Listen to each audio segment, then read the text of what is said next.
तो स्वागत है आपका पढ़ाई पार में। आज दोस्तों एसएससी की तरफ से बहुत बड़ी खुशखबरी आई है, जो कि है एसएससी जेई 2023 का नोटिफिकेशन जारी कर दिया जाए।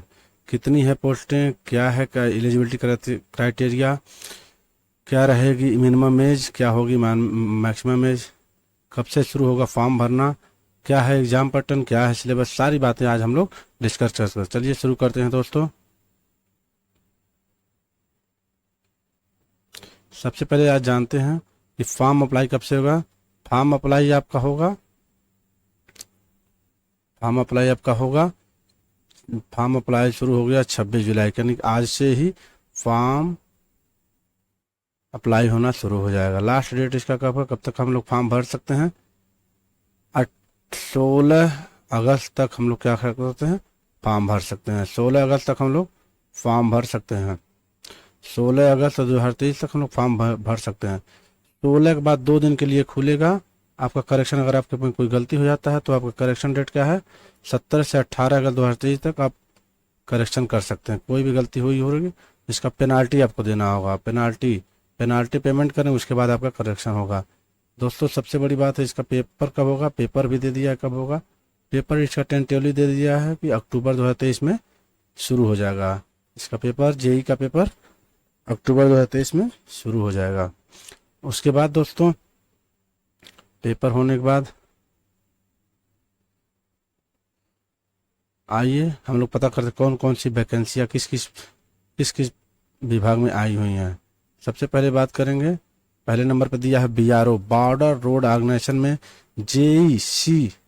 जेई के पदों पे आया हुआ है, जो कि सिविल इंजीनियरिंग और डिप्लोमा सिविल। अगर आपके पास सिविल इंजीनियरिंग डिग्री है तो आपको किसी और चीज़ की ज़रूरत नहीं होगा, मगर अगर आपके पास डिप्लोमा है सिविल से तो आपके 2 साल का एक्सपीरियंस भी जरूरी होगा। अगर आपके पास सिविल इंजीनियरिंग है तो किसी एक्सपीरियंस की ज़रूरत नहीं है, लेकिन अगर डिप्लोमा है सिविल से तो 2 साल का एक्सपीरियंस आपके लिए ज़रूरी है। एज किसका कितना है, एज इसका है 30 साल। 18 से लेकर के 30 साल तक आप दे सकते हैं। जेई बीआरओ के अंदर यह है जेई ई एंड एम, जिसमें इलेक्ट्रिकल और मैकेनिकल इंजीनियरिंग का आपका डिग्री है तो किसी और चीज़ की ज़रूरत नहीं है।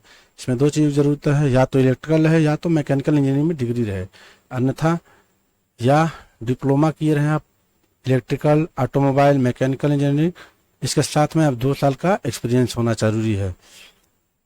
उसके बाद दोस्तों आइए आगे हम लोग देखते हैं। दूसरा वैकेंसी निकल के आ रहा है central public work department CPWD में है आपका जेईसी डिप्लोमा इन, क्या चाहिए इसके लिए, डिप्लोमा इन सिविल इंजीनियरिंग में डिप्लोमा चाहिए। और आपका एज कितना है, 32 साल से ज़्यादा ना हुआ हो, 32 साल से ज़्यादा ना हुआ है।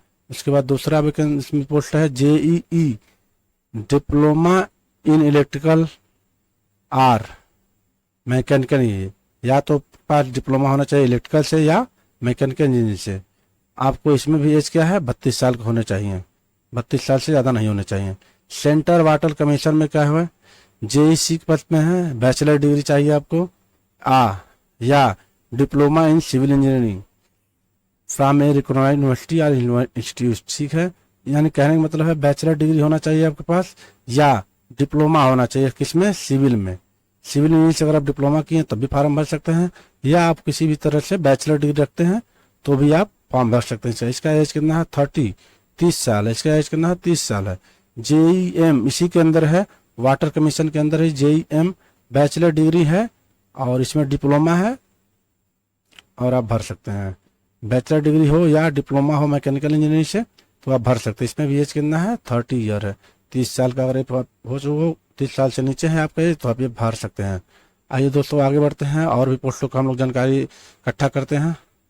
चौथे नंबर पे है department of water resource river development and Ganga rejuvenation Brahmaputra board में कितना आया है, जेईसी के पद हैं 3 साल का आपको डिप्लोमा सिविल इंजीनियरिंग चाहिए, 3 साल का 3 ईयर डिप्लोमा चाहिए इन सिविल इंजीनियरिंग। क्या चाहिए, सिविल में आपका 3 साल का डिप्लोमा आपकी उम्र कितना होना चाहिए, 30 साल से ज्यादा नहीं होना चाहिए। फराका बैरेज प्रोजेक्ट FBP में 2 पद आए हैं, JEC का diploma in civil engineering. Civil engineering या तो आपका डिप्लोमा हो या डिप्लोमा इन, दूसरा पद है JEM diploma in mechanical engineering from a recognised university. Diploma होना चाहिए मैकेनिकल में, देखिए M है तो मैकेनिकल, C है तो सिविल में, ठीक है। C for civil engineering, M for mechanical engineering में आपको डिप्लोमा होना चाहिए और आपकी उम्र है 30 साल से ज्यादा नहीं होना चाहिए, 30 साल से ज्यादा नहीं होनी चाहिए। आगे बढ़ते हैं दोस्तों और भी पोस्टों को देखते हैं। इसके बाद आते हैं 6 नंबर पे मिलिट्री इंजीनियर सर्विस MES के पद में कितने हैं देखते हैं दोस्तों। MES JEC सिविल वालों के लिए है ये, जहां C लिखा रहा है उसके लिए समझ लीजिए सिविल वालों के लिए है। Degree in civil engineering, degree चाहिए आपको सिविल इंजीनियरिंग, या 3 ईयर डिप्लोमा, 3 साल का डिप्लोमा चाहिए सिविल इंजीनियरिंग में, और उसके साथ साथ 2 साल का एक्सपीरियंस भी चाहिए। अगर आप डिग्री है, बैचलर डिग्री है, यानी कि आप इंजीनियरिंग किए हुए हैं सिविल से, तो कोई एक्सपीरियंस जरूरत नहीं है। अगर आप 3 साल का डिप्लोमा किए हैं तो उसके साथ आपको 2 साल की एक्सपीरियंस की जरूरत है। और एज कितना होना चाहिए, 30 साल। एज कितना होना चाहिए, 30 साल से कम होना चाहिए। JEE and M, E for electrical, M for mechanical. अगर डिग्री आपका है इलेक्ट्रिकल या मैकेनिकल में तो आप किसी चीज की जरूरत नहीं है, ठीक है। लेकिन अगर आप डिप्लोमा किए हुए हैं इलेक्ट्रिकल और मैकेनिकल से तो आपका 2 साल एक्सपीरियंस जरूरी है। इसके लिए भी उम्र कितना है, 30 साल है। अगला आता है हमारा ministry of port shipping and waterways, Andaman Lakshadweep harbour works, ठीक है। JEC, इसमें क्या है, JEC diploma in civil engineering, diploma चाहिए सिविल इंजीनियरिंग से। JEM में मैकेनिकल वाले में क्या है, डिप्लोमा इन मैकेनिकल में, मैकेनिकल इंजीनियरिंग में डिप्लोमा होना चाहिए। आपकी उम्र कितना होना चाहिए, दोनों में 30 साल होना चाहिए, 30 साल से ज्यादा नहीं होना चाहिए। National technical research and NTRO में 3 पोस्ट हैं, JEC सिविल वालों के लिए, JEE इलेक्ट्रिकल वालों के, JEM मैकेनिकल वालों के लिए। आइए दोस्तों, इसमें क्या है, JEC में diploma in civil engineering, JEE वाले में diploma in electrical engineering, and JEM वाले में डिप्लोमा इन मैकेनिकल इंजीनियरिंग में होना चाहिए आपका। और उम्र आपका कितना, 30 साल होना चाहिए।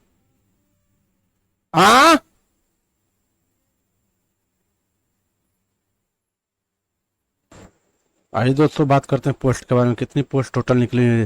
देखिए दोस्तों, BRO में BRO बॉर्डर रोड ऑर्गेनाइजेशन, जो JEE सिविल का पोस्ट है उसमें 65 SC हैं, 32 यानी 32 ST हैं, 116 OBC हैं, 43 EWS हैं, 175 OBC, 175 UR, मतलब जनरल वाले कितने हैं, 175 हैं।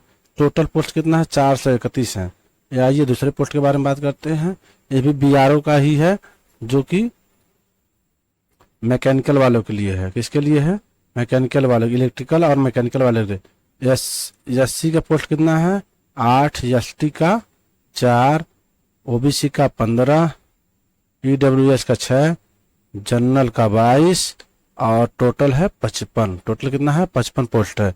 आइए दोस्तों आगे बढ़ते हैं और भी बात करते हैं। देखिए, सेंट्रल पब्लिक वर्क डिपार्टमेंट में JEE में सिविल के लिए 78 SC, 35 ST, 82 OBC, 32 EWS, 194 general और टोटल 421 पोस्ट है। उसी तरह सेंट्रल पब्लिक वर्क डिपार्टमेंट में JEE इलेक्ट्रिकल में, यह सिविल था, इलेक्ट्रिकल है, 15 post SC, 10 post ST, 15 post OBC, 10 post EWS, 74 post general, total है 124। ये हैंडीकैप्ड वाले हैं, ठीक है। सेंट्रल वाटर कमीशन में JEE सिविल में है 24 SC, 10 ST, 34 OBC, 21 EWS, 99 general, 188 total. Central water commission में है JEE मैकेनिकल में 3 SC, 1 ST, 4 OBC, 2 EWS, 13 general, total 23 हैं, ठीक है। डिपार्टमेंट ऑफ वाटर रिसोर्स यानी कि ब्रह्मपुत्र बोर्ड में कितने हैं JEE सिविल के पद, vacancy to be intermediate to due to course, ठीक है। इंटीमेटेड अभी नहीं है इसका, ठीक है, इंटीमेट नहीं किया गया है। Farakka barrage project, Farakka barrage project में है जेई सिविल से हैं 4 post SC, 1 ST, 6 OBC, 2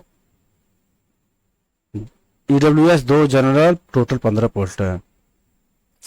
Farakka barrage project में जेई मैकेनिकल से हैं, एससी का कोई नहीं है, एसटी का कोई नहीं है, ओबीसी का 2 पोस्ट है, ईडब्ल्यूएस का कोई नहीं, टोटल 4 पोस्ट, जनरल का 4 पोस्ट और टोटल 6 पोस्ट है। मिलिट्री एमईएस में कितना है, जनरल सिविल में, जेई सिविल में 4 पोस्ट है SC, 2 post ST, 8 post OBC, 3 EWS, 12 general, total 129 post है। Military MES JE electrical and mechanical में 3 पोस्ट है, 3 पोस्ट है एससी के लिए, 1 post ST, 5 OBC, 2 EWS, 7 general और 8 है हमारा, 18 है total post. Ministry of post में कितने हैं, जेई सिविल में SC ST OBC general, SC ST OBC EWS 0 है, जनरल का 7 है, टोटल 7 है। आइए दोस्तों हम लोग आगे बढ़ते हैं, बात करते हैं टोटल कितना वैकेंसी है, 1324 वैकेंसी है। अभी ministry of ship and post waterways Andaman Lakshadweep harbour works JE mechanical के पद हैं, जनरल का 1 है, टोटल 1 है। National technical research organisation NTRO में जेई सिविल का है 1, एससी का 1, ओबीसी का 2, ईडब्ल्यूएस का टोटल 4 है, ठीक है। National technical research organisation NTRO में जेई इलेक्ट्रिकल का है 1 एससी, टोटल 1 पोस्ट है।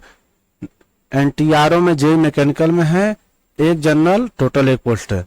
टोटल वैकेंसी देखिए दोस्तों, एससी का 206 है, एसटी का 96 पोस्ट है, ओबीसी का 288 है, 121 है ईडब्ल्यूएस का, 613 है जनरल, टोटल पोस्ट कितना है 1324, टोटल पोस्ट है 1324। आगे बढ़ते हैं दोस्तों, अब बात करते हैं एज रिलैक्सेशन, किसको कितना छूट मिलता है एज में। अगर आप एससी एसटी हैं तो 5 साल का, ओबीसी हैं तो 3 साल का, अनरिजर्व हैं, पीडब्ल्यूडी यानी कि पर्सन विथ डिसेबिलिटी, अगर आप किसी प्रकार विकलांग हैं तो 10 साल का, विकलांग है ओबीसी से हैं तो 13 साल का, विकलांग है एससी एसटी से हैं तो 15 साल का, एक सर्विसमैन है तो 3 साल का, डिफेंस पर्सनल है तो 3 साल का, डिफेंस पर्सनल डिसेबल है तो 8 साल का, ठीक है। आइए दोस्तों हम लोग बात करते हैं एग्जाम पैटर्न के बारे में।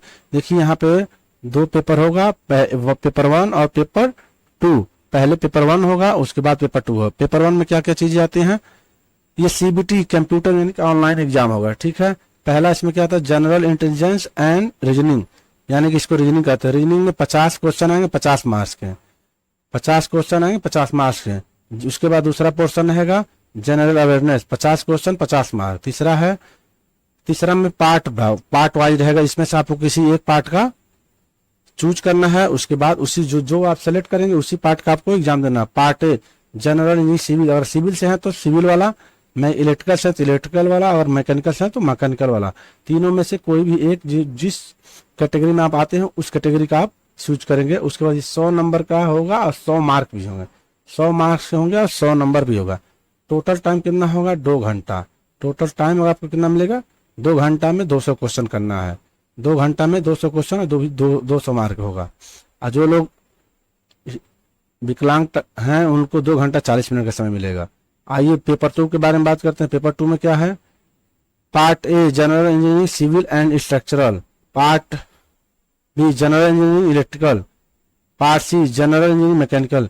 ये 3 में से आप कोई एक चूज सकते हैं। अगर आप सिविल के हैं तो ये वाला देंगे पार्ट ए, अगर आप इलेक्ट्रिकल हैं तो पार्ट बी, अगर आप मैकेनिकल हैं तो पार्ट सी, अगर आप मैकेनिकल के हैं तो पार्ट सी।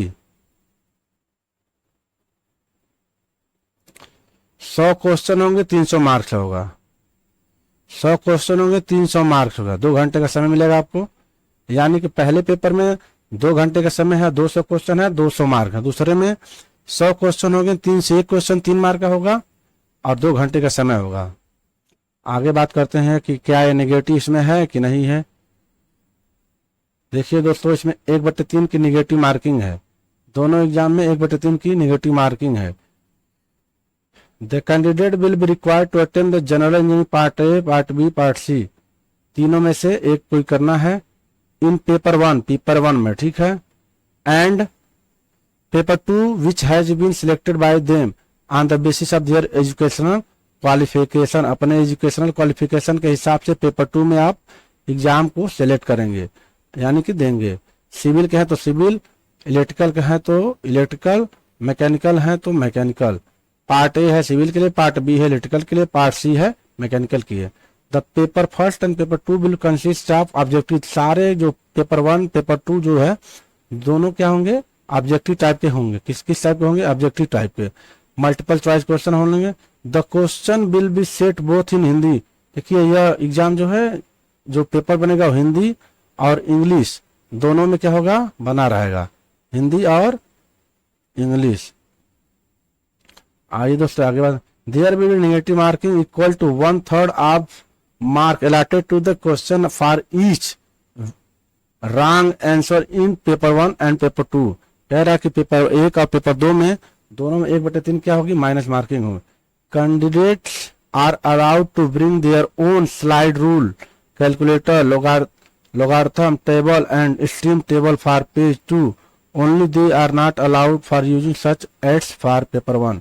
कह रहा पेपर 2 में आप क्या क्या ले सकते हैं, टेबल ले आ सकते हैं, स्लाइड रूल ले आ सकते हैं, कैलकुलेटर ले आ सकते हैं, लोगारिथम ले आ सकते हैं, लघुगणक जिसको बोलते हैं, ये सब आप पेपर 2 में ले आ सकते हैं, लेकिन पेपर 1 में नहीं ले आ सकते हैं। तो कैसा रहा जानकारी दोस्तों, किसी भी प्रकार का कोई भी दिक्कत हो सीपीओ एसएससी जेई के नोटिफिकेशन के हिसाब तो आप हमें कमेंट कर सकते हैं। Thanks for watching, do subscribe.